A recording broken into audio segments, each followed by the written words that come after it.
semua, pada kesempatan kali ini saya akan menjelaskan kepada kita semua mengenai alur pelayanan rekam medis. Pada kesempatan kali ini saya telah berada di lab rekam medis. Pelayanan pertama pada rekam medis ini adalah pendaftaran. Pendaftaran merupakan tempat di mana pasien dan petugas bertemu. Pada pendaftaran ini, pasien akan mendatangi petugas, di mana petugas akan meminta sejumlah berkas yang dibutuhkan guna kelengkapan administrasi dari pasien. Pelayanan selanjutnya adalah assembling. Assembling merupakan proses perakitan formulir-formulir rekam medis ke dalam map rekam medis. Tujuannya adalah untuk mencangkup seluruh identitas dari pasien ini dan tidak tercecer dengan formulir-formulir yang lainnya. Sehingga di dalam map rekam medis ini telah mencangkup seluruh identitas pasien, diagnosa pasien, catatan pasien, hingga pada administrasi pasien tersebut. Ruang selanjutnya merupakan ruang coding.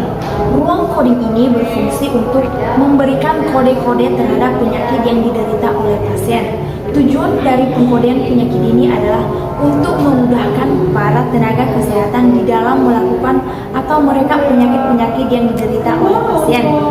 Pengkodean ini dilakukan dengan bantuan dari buku ICD volume 1 dan volume 2 serta buku ICD 9. Ruang selanjutnya merupakan ruang filing. Ruang filing ini merupakan ruang penyimpanan bagi dokumen rekam medis yang telah diproses. Ini merupakan contoh dari dokumen rekam medis tanpa susun.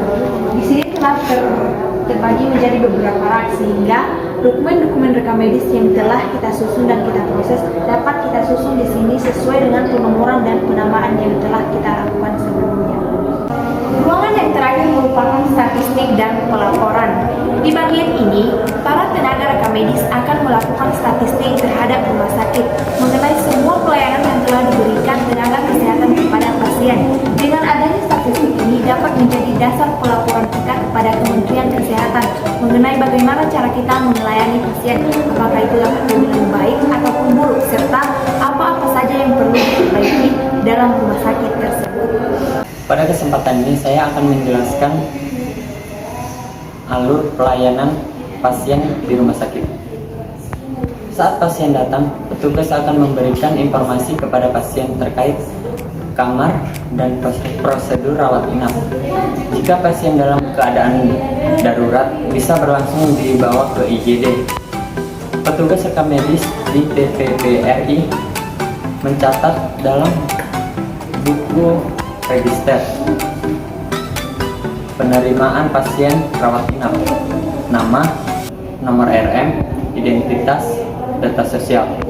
Petugas akan menyiapkan atau mengisi data identitas pasien pada lembar masuk. Berkas ke dalam rekam medis dikirim oleh petugas bersama dengan pasien ke ruang yang dimaksud atau ke bangsal perawatan. Pasien diterima oleh petugas di ruangan dan dicatat pada buku register. Dokter akan melakukan pemeriksaan penunjang seperti pemeriksaan laboratorium dan USG. Dan hasil pemeriksaan lainnya dicatat dalam lembaran rekam medis dan ditandatangani.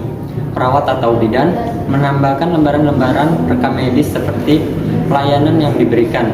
Perawat atau bidan membentuk sensus harian gambaran mutasi pasien mulai jam 00 sampai 24.00. Petugas ruangan memeriksa rekam medis sebelum dikirim ke unit rekam medis.